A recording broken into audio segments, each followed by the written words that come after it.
Welcome back to my channel. Today we're gonna paint this whimsical bird on a wood slide. This project would probably more suitable for painters who are more comfortable with doing smaller details.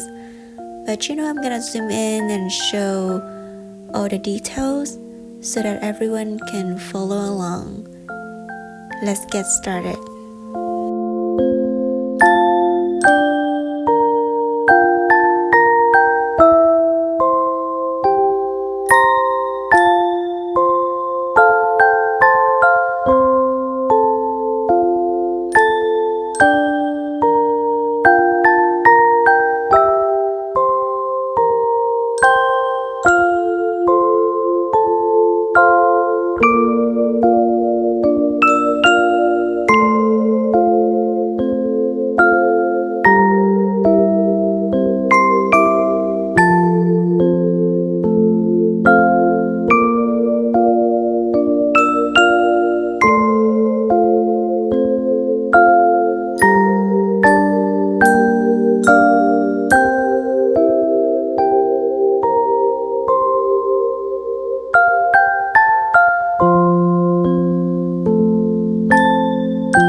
The supplies and material that I used in the video can be found in the DIY kit in my Etsy shop.